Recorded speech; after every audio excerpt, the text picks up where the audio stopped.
Bom, estamos de volta. Deixa a galera retomar aqui. A gente está de volta com o nossa live de terça-feira, do ponto de vista dessas pessoas começarem a chegar aqui. O Daniel Fernandes vai ser o nosso entrevistado de hoje, presidente aqui da OAB daqui de Arapiraca, assumiu recentemente, há pouco mais de 2 meses, aqui na cidade. É um nome importante da advocacia do município. Vai falar um pouco sobre a atuação dele aqui na nossa cidade, a atuação dele, não apenas dele como presidente do OAB, mas também da advocacia de forma geral. Vou deixar as pessoas entrarem aí, daqui a pouco a gente bate papo. Para quem não nos segue ainda, a gente está aqui no Instagram, PDV Canal, e está também no YouTube, canal Ponto de Vista.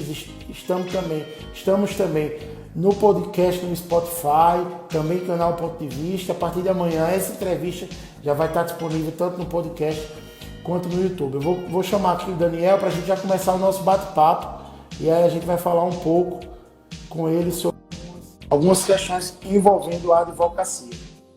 Deixa eu ver se a gente consegue falar com o Daniel.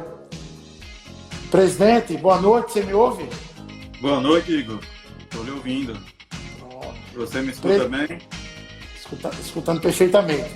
Presidente, vamos dispensar as apresentações e começar direto ao nosso bate-papo. Daniel, não tem como a gente não começar falando desse momento que o mundo vive, né? Que o Brasil vive, Alagoas vive, que a nossa cidade vive, que é o momento da pandemia. Alguns papéis importantes durante essa pandemia têm se intensificado. O próprio presidente da OAB Nacional tem comentado por muitas vezes em veículos de comunicação sobre a atuação e da importância dos advogados durante esse período. Eu quero falar um pouco com você, como advogado, está sentindo esse momento, Daniel. Vamos lá, Igor. É necessário, apesar de você ter dispensado as apresentações, mas eu dou boa noite a todos. Agradeço pelo convite, é um prazer poder discutir um tema tão importante como esse. Já vou me desculpando porque ainda não estou familiarizado com o meio. Tudo muito novo, tudo virtual, a gente está se acostumando, inclusive nas nossas atividades diuturnas de advocacia. E a internet, nossa internet, no Brasil, especialmente aqui em Alagoas, não tem ajudado muito a gente. Volta e meia deixa a gente na mão. Mas, enfim, feitas todas as justificativas, eu entro no tema que você me propõe, o papel que a advocacia tem assumido nesse momento de pandemia. Creio que seja isso que você queria pincelar. Na verdade, nós, enquanto advogados, e eu, enquanto dirigente de classe, assim como o presidente Santa Cruz, assim como o presidente Nivaldo, que é o nosso presidente da seccional Alagoas, recebemos tudo isso com uma preocupação gigante. Na verdade, a classe dos advogados hoje já supera o número de 1 milhão no país. Então, são 1 milhão de pessoas advogadas, e aí eu falo como representante de classe, que vem padecendo tanto quanto a população de forma geral. Vem padecendo porque profissionalmente a gente fica impedido de exercer, muitas vezes, a nossa profissão, em decorrente dessa necessidade do isolamento. A atividade da advocacia, ela tem um contato necessário com o cliente. E sem falar que todos os meios, o diálogo com o Ministério Público, o diálogo com o juiz, o diálogo com os servidores, os serventuários, tudo isso está sendo reinventado. Propostas vêm sendo criadas e a gente está tendo que se adequar a isso. Porém, grande parte da advocacia ainda carece de uma assistência muito próxima. A massa que não tem um escritório estruturado, que está iniciando, que está em final de carreira, já não tem esse contato com a informática, com a mídia digital, com a internet, necessita ser apoiada, receber da classe também os instrumentos para que ela possa exercer a sua profissão. E, por outro lado, nós, como instituição, primeiro como entidade de classe, mas uma entidade de classe sui generis com relação às outras. A nossa função é defesa da ordem constitucional, das garantias individuais, do Estado Democrático de Direito e da democracia. E aí é onde entra o que você falou e tem acompanhado alguns posicionamentos, né, da instituição, alguns institucionais, outros pessoais do presidente Santa Cruz, mas a gente fica com os posicionamentos institucionais, né? Obviamente eu também, como pessoa, Daniel, tenho os meus posicionamentos pessoais, porém, na investidura que o cargo na investidura do cargo, eu preciso me despir muitas vezes desses meus posicionamentos para encontrar um equilíbrio para o que a classe precisa, né? Para o que a classe demanda, para que a classe permaneça unida nesse momento de desespero. É um desespero social em que o isolamento se faz necessário, indispensável, e que às vezes a advocacia, como eu falei para você, está perdida porque na parte da advocacia precisa que os prazos fluam. Mas como os prazos vão fluir para que o advogado ande com o processo do cliente, o processo chegue no final, ele receba os seus honorários, muitas vezes vinculados a esse término processual. Por outro lado, parte da classe não tem como cumprir esses prazos, porque lhes faltam a estrutura física, porque eles estão dedicados às famílias, né? Dedicados aos filhos, porque quando se tem a possibilidade de se ter uma babá, uma empregada doméstica ou mesmo outro parente, né, com isolamento social, isso se faz, né, necessário, né, que não exista. A gente está sem escola, a gente está sem creche e o advogado também é mais um ator, né, nessa sociedade e precisa estar dedicado à família. Quando não, tem um parente que está doente, que está internado, aí você começa a verificar a situação emocional do advogado, né? Ele não está apto naquele momento emocionalmente de desempenhar o seu mistério como normalmente se desempenharia. Então, isso tem sido um bombardeamento muito grande para a advocacia, né? A advocacia, na verdade, vem sendo bombardeada durante muito tempo por todos os lados, né? É uma dificuldade no diálogo com o judiciário, que vem se aprimorando e, graças a Deus, nesse momento de pandemia, muitas coisas serviram, né, para que estreitassem esses laços, para que a gente construísse pontes em favor não só da classe, mas dos próprios jurisdicionados, né? O Tribunal de Justiça tem tido um diálogo muito franco, muito acessível com o presidente Nivaldo, presidente da nossa seccional, né? O Tribunal do Trabalho também, eu falo em nome do desembargador corregedor Marcelo Vieira, também tem um acesso, dá um acesso muito grande para que a seccional possa trabalhar. E, nacionalmente, a gente tem adotado algumas posturas, né, exatamente vinculadas àquelas recomendações que são uníssonas, né? Recomendações de órgãos internacionais, recomendações de órgãos que vislumbram, né, a manutenção da vida. E esse é o bem que está em jogo no momento, né? A gente tem diversos outros questionamentos, certamente se questiona, mas e essas restrições não ferem a liberdade de ir e vir, né? Eu não posso ir a determinado local, eu tenho que ir vinculado a determinada circunstância, mas a gente precisa colocar nos pratos da balança os interesses que estão aí, né? E certamente o primeiro deles é a vida. Então, institucionalmente, a OAB tem se posicionado a favor, né, da manutenção desse isolamento, tem compreendido a situação da classe.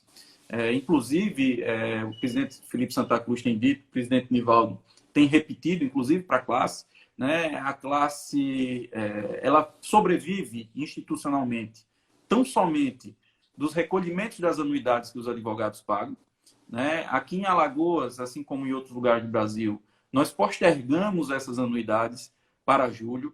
Nós estamos com uma dificuldade muito grande de manutenção do corpo de funcionários, mas todos os empregos foram mantidos. E ainda a gente diz, né, porque o advogado tem sido diretamente impactado na questão de renda, né?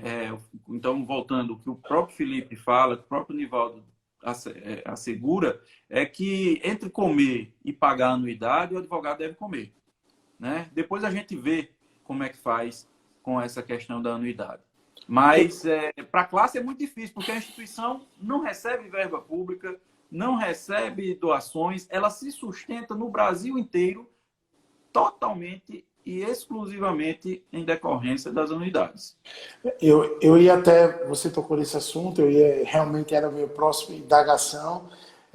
Daniel, como a OAB pode ajudar, você citou até no começo da sua resposta, os advogados mais antigos que não conseguem acompanhar essa vida online tão rápida, né, que a gente está vivendo hoje, e até os advogados recém-formados, que até essa vida online tem, mas que não possuem um escritório, uma estrutura adequada ainda para a advocacia. Como a OAB está fazendo para ajudar essas pessoas nesse momento?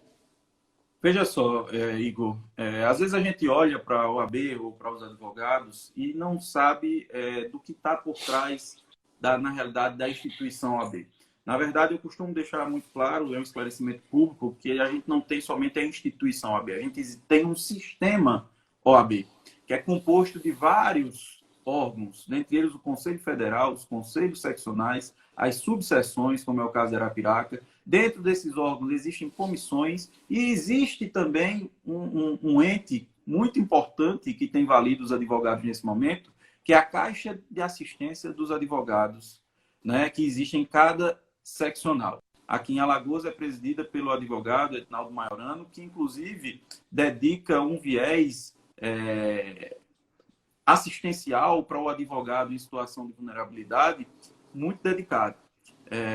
Então, aqui em Alagoas existem hoje já benefícios, vamos chamar assim, né, chamado auxílio alimentação, tanto para aqueles que comprovem terem sido infectados pelo coronavírus, quanto aqueles que demonstrem, né, para a Caixa de Assistência, que em decorrência dessa pandemia estão em situação de vulnerabilidade financeira, com dificuldade, inclusive, de suprir a subsistência própria e de sua família. A Caixa de Assistência tem buscado auxiliar esses colegas que estejam nessa situação. E, por outro lado, voltando para a questão, né, da técnica virtual, informática e tal, a Caixa de Assistência, ela mantém, tanto nas salas dos advogados, aí em parceria com a OAB, né? Caixa de Assistência é uma entidade, a OAB é outra entidade, a Caixa de Assistência está dentro da OAB, mas cada um desenvolve o seu papel. E pelo próprio nome, Caixa de Assistência desenvolve o papel de assistência aos advogados, enquanto a OAB cuida da parte assistencial e de relacionamento com os demais poderes. Então, existe, e isso foi uma criação, né, eu posso ter a honra de dizer que foi do presidente Nivaldo, enquanto presidente da Caixa de Assistência, e então eu ocupava a tesouraria da Caixa de Assistência na última gestão, que são os espaços denominados OAB Office.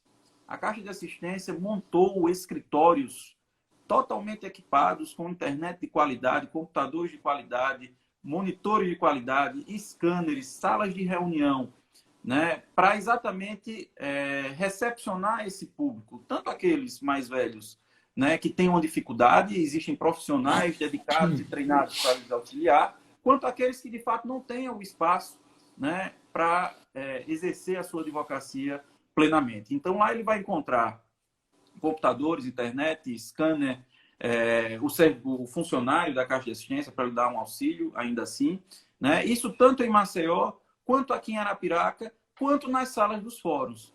Porém, os fóruns estão fechados. Então, hoje, a gente, em demanda reduzida, e aqui em Arapiraca, falando especificamente aqui de Arapiraca, nós reabrimos o nosso prédio sede, especificamente com relação ao OAB Office, tá? Por demanda agendada, você liga lá na OAB, o advogado que precisar, liga lá na OAB, agenda um horário, vai ter um computador ou vai ter uma sala de reunião para poder tratar, né, com alguém especificamente, tendo em vista que o Tribunal de Justiça voltou, desde o dia 4 de maio, os tribunais, né, de forma geral, voltaram a correr os seus prazos. Então, o advogado também precisa se mobilizar. Porém, é uma grande dificuldade, né, e eu queria insistir nisso, porque enquanto eu tenho o juiz que está protegido em casa, inclusive as audiências estão sendo remotamente, né, por uma via digital, enjuizados pelo WhatsApp, mas aí o juiz está resguardado, o servidor está resguardado, o conciliador está resguardado, mas o cliente do advogado muitas vezes não tem a internet, não tem o telefone, mal sabe mexer, não conhece o smartphone, né? E o advogado tem que trazer o cliente até si, né? Vai ter esse contato, ou seja, nós já somos super-heróis no exercício da nossa atividade diariamente. Será que nós somos super-heróis e imunes também a essa doença? Eu acho que a gente precisa encontrar ainda uma equação para proteger todo mundo. Mas a gente tem permanecido vigilante e pedido aos colegas que, ao máximo possível, evitem contato com todos. Mais uma categoria que está sofrendo, na verdade todos estamos sofrendo com a pandemia de alguma forma, de uma forma ou de outra, né? A gente está aqui batendo papo, para quem está chegando agora, batendo papo com o presidente da OAB Arapiraca, Daniel Fernandes. Quem ainda não nos segue nas redes sociais, siga a gente aqui no Instagram. A gente também tem um canal no YouTube, o canal Ponto de Vista, e também no Spotify, com o nosso podcast, canal Ponto de Vista. Mandar só um abraço a quem está chegando aqui, Daniel, que é o Salles, Diogo Cajueiro, a Elizabeth Cristina. Boa noite, professor. Mandou a Sandra Alves. Eu não consegui me concentrar aqui. Por isso porque é muita gente acompanhando, né? É verdade. Mandar um abraço, uma boa noite para a Mônica Nunes, jornalista, o Paulo Amaral, o Juarez Barbosa, Tássia Nunes, o Samuel Magalhães, advogado também, o Bruno Euclides, o Erasmo Júnior, o Fabrício Azevedo, a Dijane, eu acho, o Marcos Fontes, a Raulene, o Naldinho, a Ana Paula, o Nilson Ventura, advogado também. Uma galera boa aí, Karina Glória, Joás. E o Samuel Magalhães mandou até aqui: Daniel, parabéns pelo trabalho que vem sendo exercido, e principalmente a interação com os colegas. Ô Daniel, o Samuel, que é um recém-formado, eu acho que conheço o Samuel, tem 2 anos, eu acho, que ele está formado, e aí é onde vai mais ou menos a minha pergunta. Todos os anos, ou a cada semestre, se formam muitos advogados, né? Assim, se formam pessoas em direito, na verdade, e as pessoas fazem a prova do exame da OAB e passam. Ou seja, como você falou, temos 1 milhão de advogados já no Brasil. Mais de 1 milhão. Como está sendo as faculdades, como está sendo, você pode relatar essa experiência como professor também, como está sendo as faculdades, o trabalho das faculdades com os alunos de direito? Veja só, Igor, na verdade está tudo ainda muito incipiente, né? Algumas instituições com mais estrutura estão conseguindo se adaptar com mais velocidade. Eu tenho acompanhado porque tenho outros colegas que também lecionam, eu leciono, né? Sou professor universitário, vi aqui e já agradeço muitos alunos, né? Estão presentes aqui na live assistindo, vi aqui, professor Daniel, um abraço a todos, né? Mas aquelas que têm mais estrutura têm conseguido se adaptar mais rápido. Outras, na verdade, por conta de todo o cenário mundial e nacional dos últimos tempos, né, e dos últimos anos, já vinham, na verdade, em declínio. E isso trouxe uma preocupação também para a instituição, né? A instituição tem se posicionado, sobretudo nesse momento, de maior fiscalização, inclusive já oficiou, por meio do Conselho Federal, ao Ministério da Educação, me desculpem, que nesse momento não sejam mais autorizados em um curso de direito, né?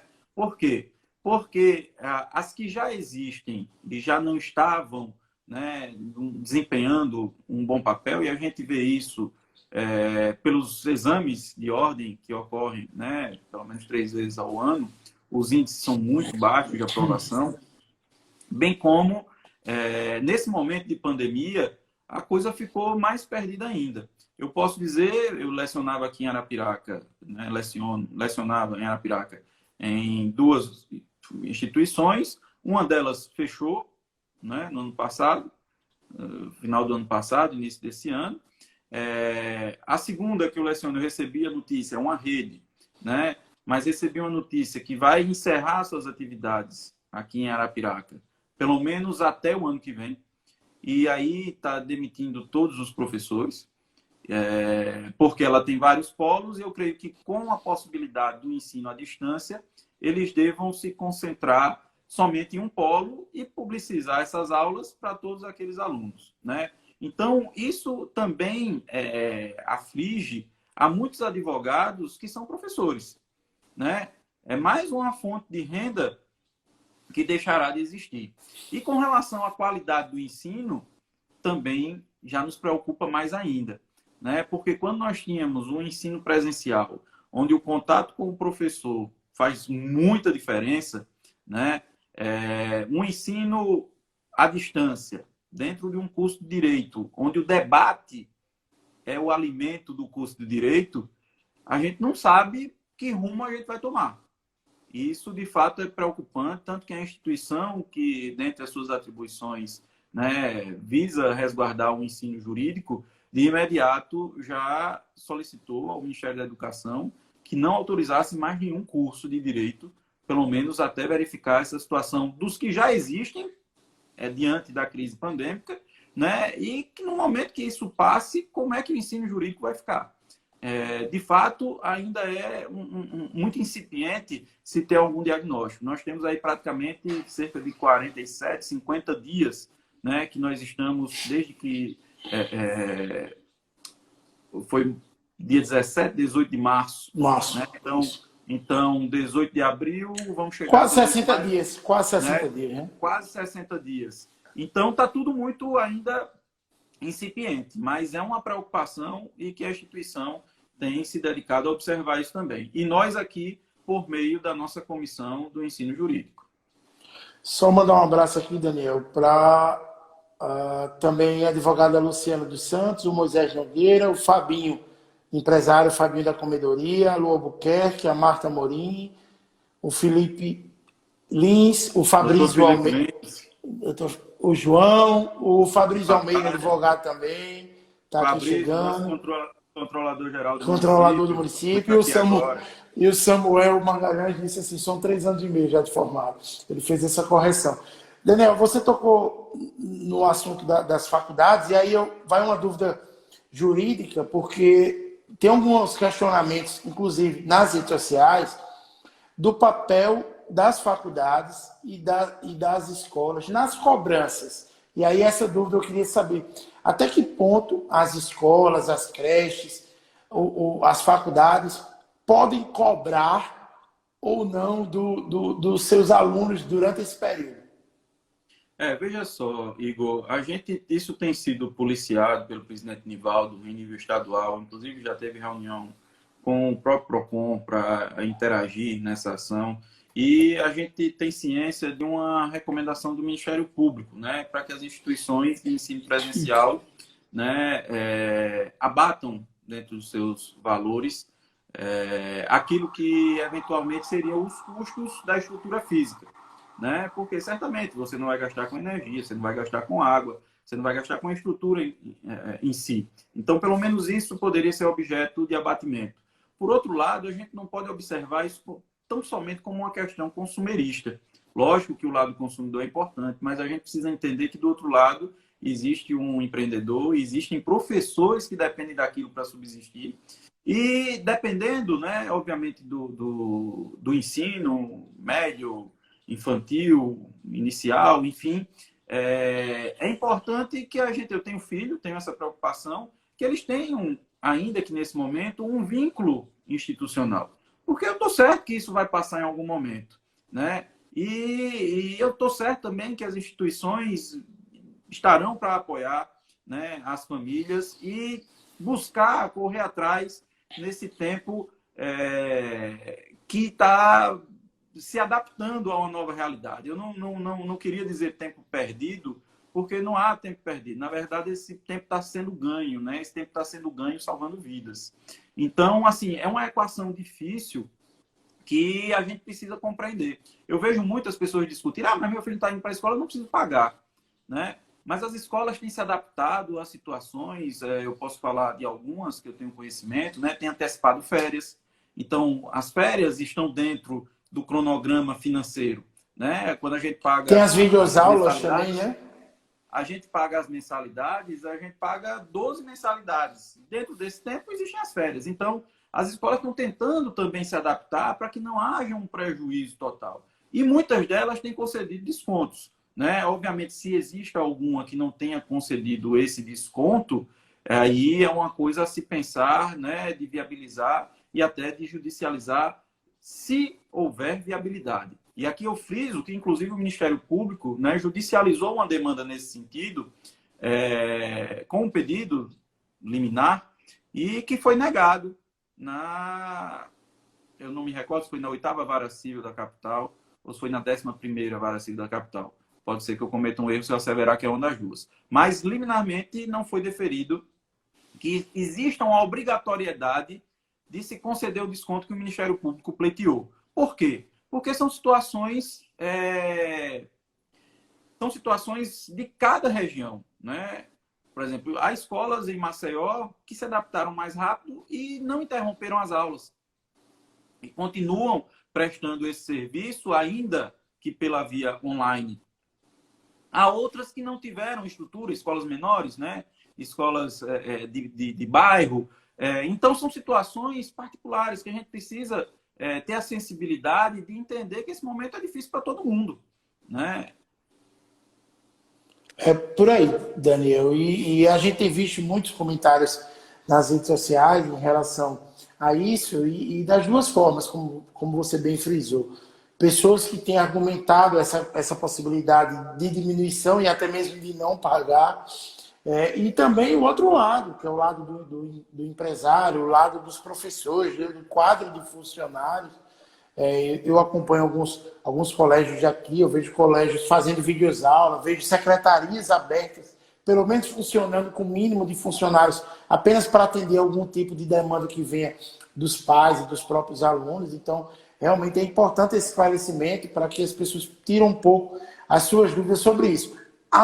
Indo ainda por Eu só queria complementar, Igor, porque Pode falar, importante, né, que a gente entenda essa equação, que tanto os empreendedores estejam sensíveis, porque a imensa maioria, né, desses alunos, dos pais, que são os responsáveis financeiros, também estão com sua renda comprometida.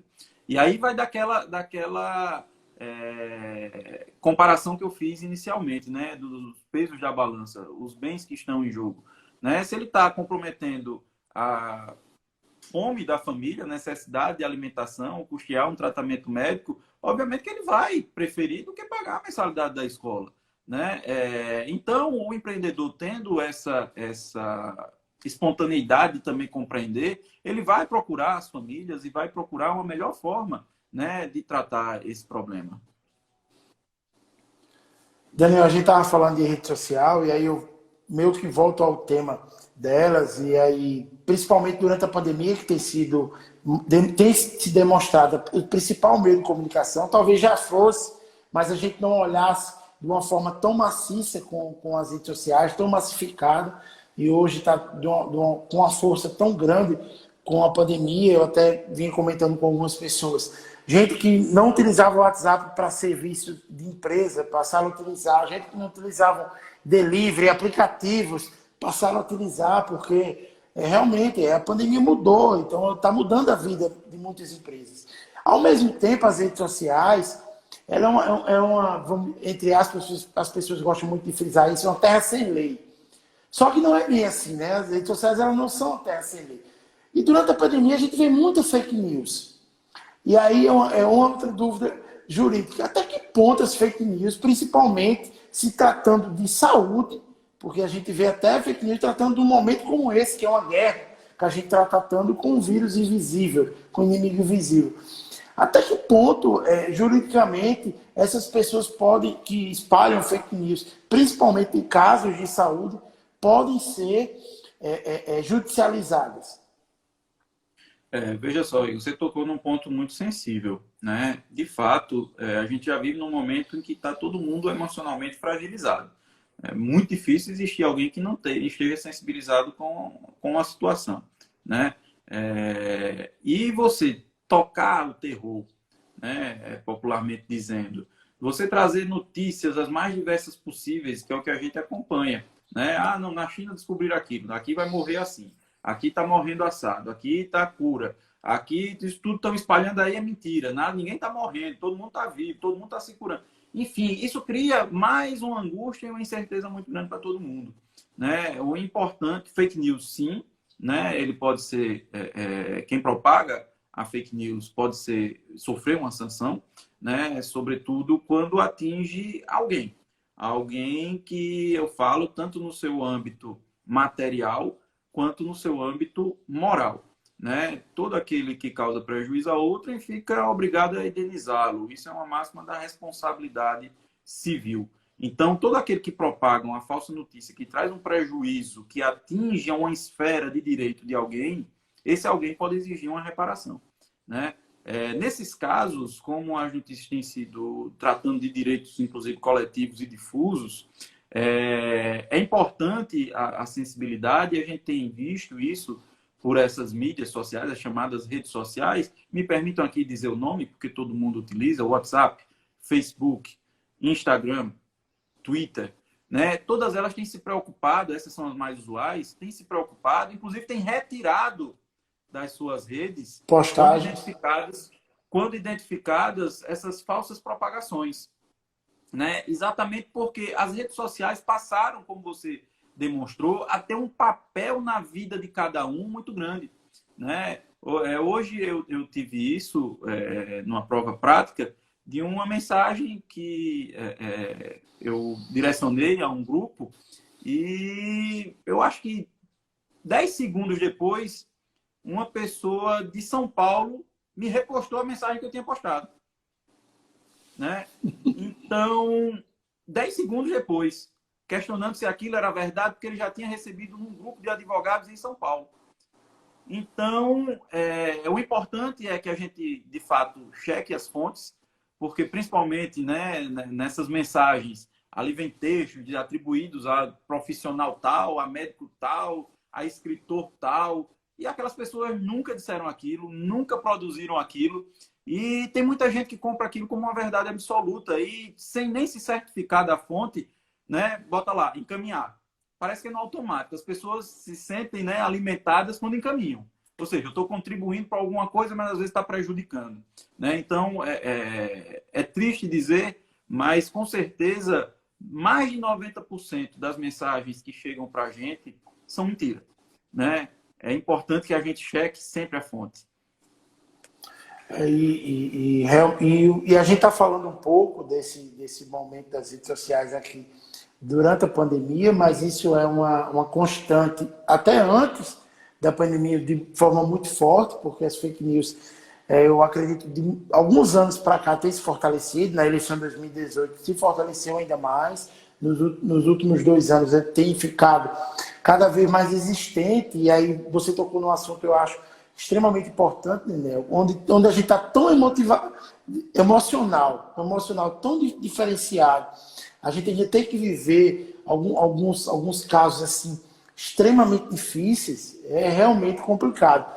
E aí eu vou tocar um pouco no assunto da pandemia ainda, só diferenciando, até para que você explique um pouco melhor, porque essa dúvida surgiu até num grupo que eu estou, e eu realmente não saberia responder. O uso da cloroquina, que é um medicamento que existe alguns cientistas que dizem que tem eficácia, outros que não tem 100% de eficácia, fica nessa dúvida. O governo federal e alguns governos de estados, como Alagoas, decidiram pelo uso como tratamento do Covid. A minha questão é essa: é uma obrigação do Estado, por determinação do governo federal, a utilizar, ou a pessoa, o paciente, tem livre direito de aceitar ou não esse uso? Vamos lá, Igor. De fato, é um assunto, me permita, eu vou comentar, mas é um assunto estritamente vinculado à área médica, questões científicas, né? Mas, obviamente, que nesse momento a gente também procura pesquisar, procura se inteirar do que juridicamente vem ocorrido. Não há obrigatoriedade nem imposição do uso de qualquer medicamento, né? Nós tivemos agora, alguns minutos atrás, uma live promovida pela subseção sobre direito médico e o direito penal, né? Traçando algumas nuances sobre esses aspectos jurídicos, né? E existe uma coisa que os médicos têm, assim como nós, advogados, que é a autonomia do seu exercício profissional. Nenhum médico fica obrigado a qualquer tratamento que lhe sugerido pelo paciente. Muito pelo contrário, né? O médico, ele sugere o tratamento para o paciente. Ele tem essa autonomia. né? Assim como o paciente diz, não, doutor, eu quero tomar tal medicamento. O médico pode dizer, meu amigo, eu não lhe trato assim, procure outro médico. Falo isso porque às vezes a gente recebe o cliente, doutor, eu sei que isso aqui, se você pedir assim, assim, fulaninho ganhou, eu ganho também. Não existe fórmula para isso, né? Eu posso dizer, pois então procure o colega advogado que tratou dessa forma, porque eu não trato assim. Então, em relação a esse ponto específico da cloroquina, né, eu tenho acompanhado, e na verdade o governo do estado recebeu, né, uma quantidade dessa substância e deixou disponível para o sistema de saúde de Alagoas para aqueles que queiram adotar, porque ainda não existe comprovação científica, né, sobre benefícios ou malefícios da substância. Isso eu tenho conversado, inclusive, com médicos e revistas internacionais, e aí eu fui procurar na fonte, né, revistas inglesas, americanas, não trazem nenhuma certeza, né, quanto à eficácia ou que serve ou não para essa Covid-19. Né? Mas aí o médico que achar, né, interessante, dentro do seu tratamento, dentro do protocolo que ele adote, né? Cada hospital, cada sistema de saúde tem adotado protocolo. Eu tenho sabido aqui que alguns hospitais particulares adotam um tipo de protocolo, né? Eles jogam uma série de medicamentos, vêm acompanhando. Alguns têm sido mais eficazes, outros têm menos eficazes. Mas quem propõe, na verdade, é o médico e o paciente, como não se sabe, né, da eficácia ou dos efeitos, porventura, colaterais que venham causar essa substância que você falou, cloroquina, solicita que o paciente autorize aquele tratamento. Lógico, né? O médico, ele não tendo conhecimento sobre a substância, ele não pode sujeitar ao paciente algo que ele não garanta, né? Algo que a indústria farmacêutica não consiga dizer, algo que a indústria não, a ciência médica não tem alcançado ainda. Mas como tudo é muito novo, é urgente, é questão de vida, o médico pode propor, olha, existe esse tratamento que eu posso agregar essa substância. Você aceita? Né? O paciente pode aceitar ou pode não aceitar. Aceitando, certamente ele vai assinar um termo de consentimento médico aderindo àquele tratamento. Até para a segurança do médico também, né? Inclusive, eu estava aqui acompanhando você e lendo aqui um comentário da Andresa. A Andresa é jornalista também, Daniel, e ela fala esse questionamento. Na verdade, é um comentário. Na minha humilde opinião, os médicos estão testando na tentativa de salvar o paciente. É tanto que nenhum profissional da saúde se posicionou com precisão a respeito do uso da cloroquina. Não deixa de ser uma oportunidade que o Fabrício Almeida, nosso controlador do município, também disse aqui, que o tratamento ele deve ser plenamente concedido pelo paciente, salvo em casos de urgência. Eu acho que é realmente o que a Andresa está falando, é uma alternativa para salvar vidas, já que a gente não tem nada definido ainda, a gente não tem vacina, não tem remédio 100% eficaz, comprovado, e aí é uma tentativa que os médicos e que os profissionais de saúde estão tentando para salvar as vidas dos pacientes. Porque a aplicação de qualquer, né, droga para a saúde humana, quando ela vem ser ajustada, qual dose, há um dito popular, né, que a gente precisa considerar, que a diferença, muitas vezes, entre o remédio e o veneno é só a dose. Né? Se você toma a dose adequada, aquela substância pode lhe servir de remédio. Se você toma uma dose inadequada, aquilo vai lhe matar. Então, isso a gente tem observado também em relação aos efeitos dessa substância que você falou. Então, quando a indústria farmacêutica, junto com a ciência médica, chega no consenso de que determinada droga serve para determinada doença, né, ou situação médica ali posta, aquilo são estudos de anos, às vezes 10, 15, 20 anos. Né? Então, nesse momento de urgência, de desespero, as pessoas estão tentando se agarrar a tudo que se tem. Então, de fato, a proposta é essa mesmo. Tem se dado ao paciente essa opção dele consentir ou não testar.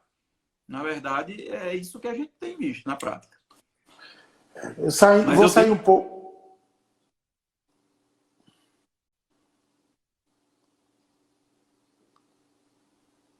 Oi, Daniel, tá me ouvindo? Mas eu estou lhe ouvindo. Voltou. Deixa eu ver se eu... Pronto, tá me ouvindo, né? Voltou. Pronto. Eu vou sair um pouco da pandemia, a gente tem pouco tempo para encerrar, vou para as últimas perguntas, mas aí eu queria falar um pouco sobre a política. Durante essa pandemia, existe ainda um debate muito forte a respeito de um possível adiamento das eleições deste ano.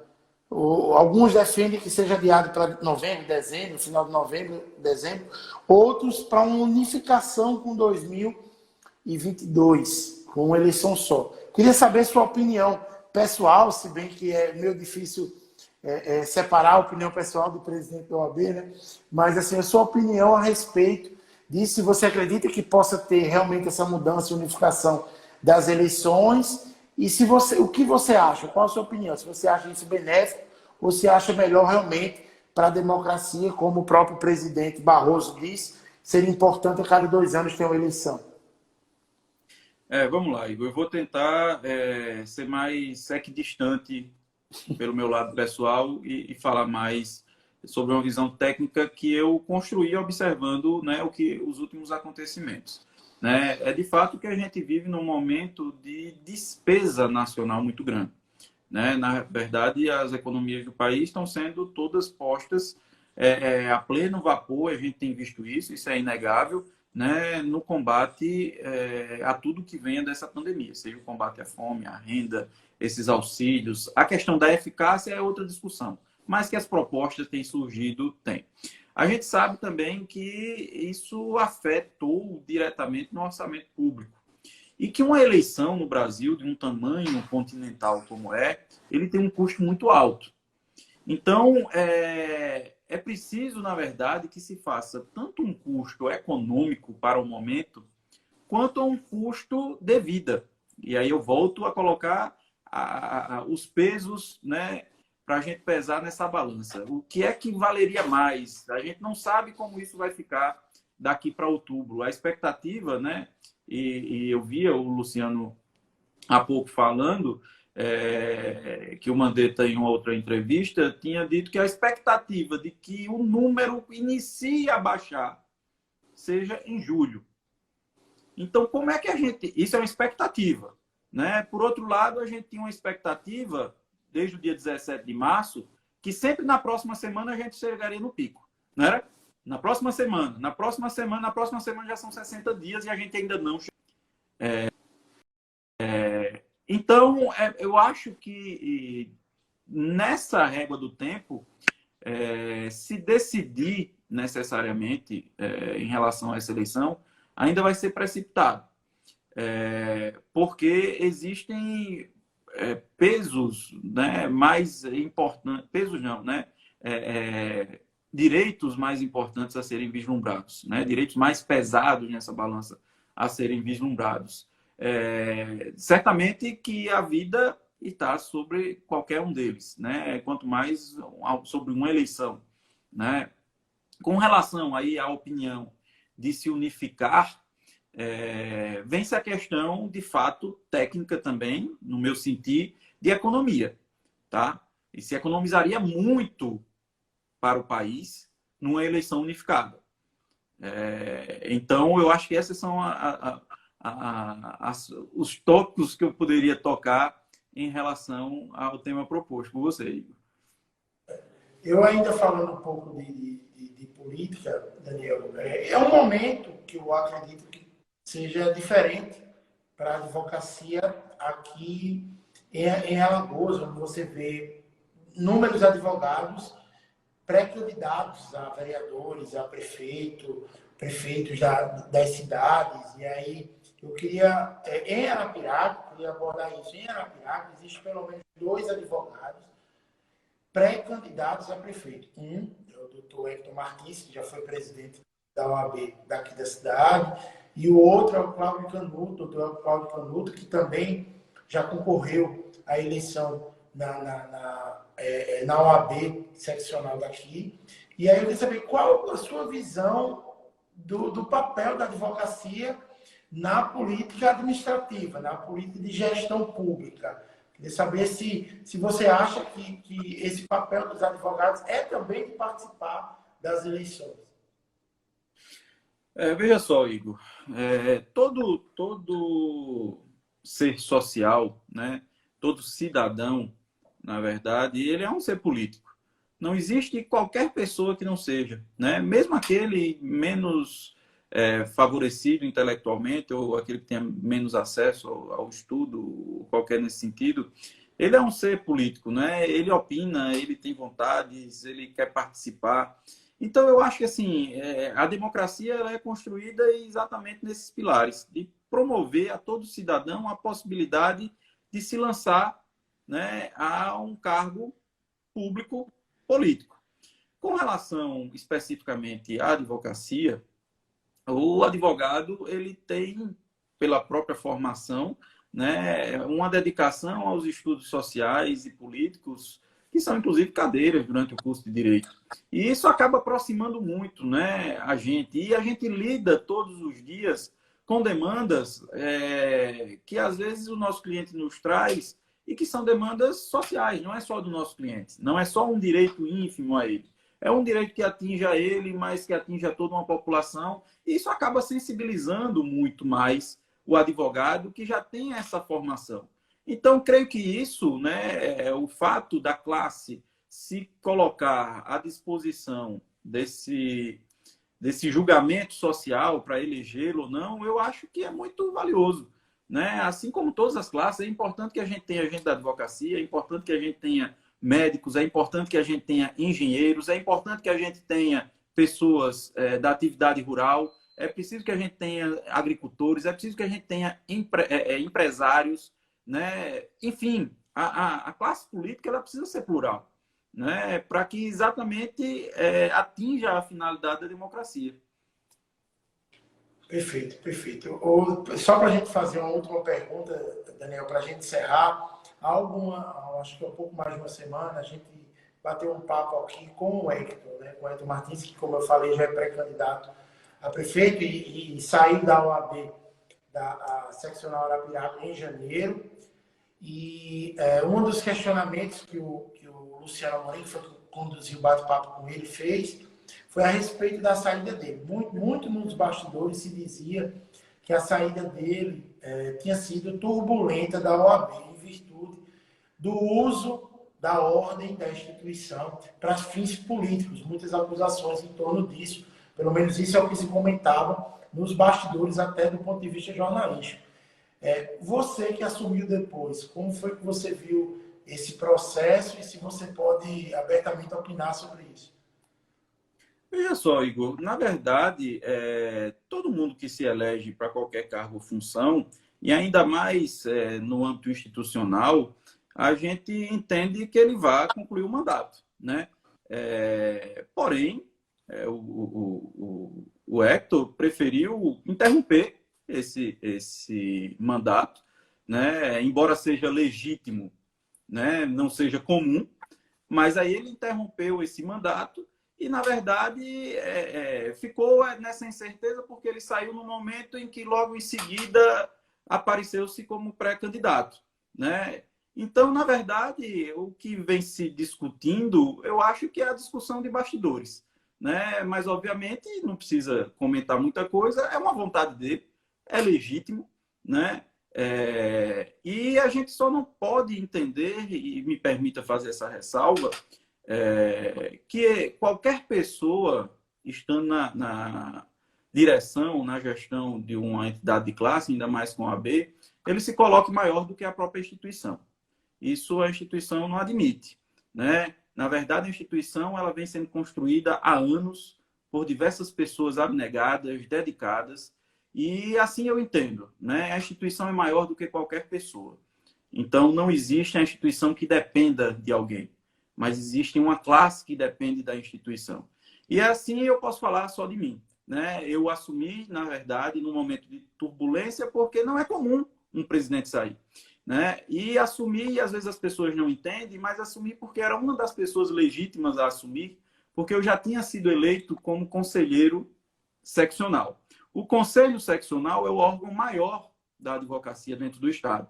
E no caso de vacância de algum dos diretores, o nosso regulamento interno prevê que haja uma eleição indireta dentre os membros do próprio conselho.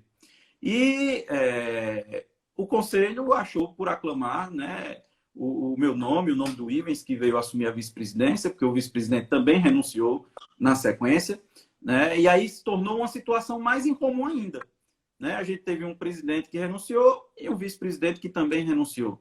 Então, na verdade, a situação foi mais incomum. Né? Mas essa eleição indireta me colocou nesse cargo, nesse momento de turbulência, porque ele saiu em janeiro e eu só fui eleito em março, né? 17 de março, e no dia seguinte, 18, a gente teve a crise pandêmica. Então, na verdade, eu assumi a instituição num momento difícil para a classe, porque com a saída do presidente, de certa forma, a instituição, né, as pessoas que estão ali vinculadas, acompanhando, elas perdem um sentido, né? E precisava que isso fosse suprido. E, como eu disse, a instituição é muito maior do que qualquer um que nela venha estar. E a gente está para tocar o barco para frente com o apoio de toda a classe, tentando fazer o melhor pela classe.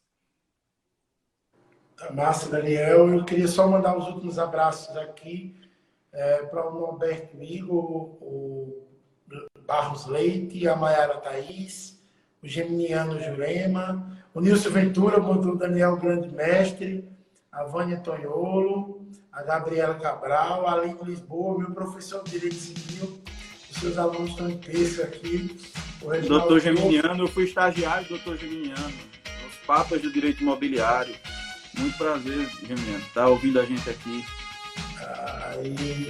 Quem ainda não nos segue nas redes sociais, eu peço que está nos acompanhando aí pela live, entrando pelo perfil do Daniel, nos sigam aqui no Instagram, toda semana, 3 vezes por semana, às terças, quintas e sábados, a gente bate um papo aqui, sempre com convidado, ou só eu e o Luciano Amorim, para debater sobre assuntos que estão relacionados à atualidade e também à política estadual, estadual e também nacional. Daniel, eu quero agradecer muito por ter aceitado o contato, desejar muito boa à frente da instituição como a eu tenho grandes amigos advogados e quando você foi eleito me disseram que ficaram muito satisfeitos com o nome, com a nomeação, com a sua colocação na presidência da ordem. Então eu desejo a você muito boa sorte e obrigado pela oportunidade de ter falado com a gente. Nada, eu que agradeço, Igor, agradeço a todos os ouvintes, agradeço pelo convite, né? Agradeço a uma massa de alunos aí que penaram na minha mão, né? O professor Daniel às vezes meio mais duro, mais carrasco, mas deu uma travada aí, não sei se estão me escutando. Agradecer aos colegas dos advogados que vêm apoiando, né? E que a gente pretende, na verdade, é ter uma advocacia unida. Aqui em Arapiraca só existe uma classe de advogados.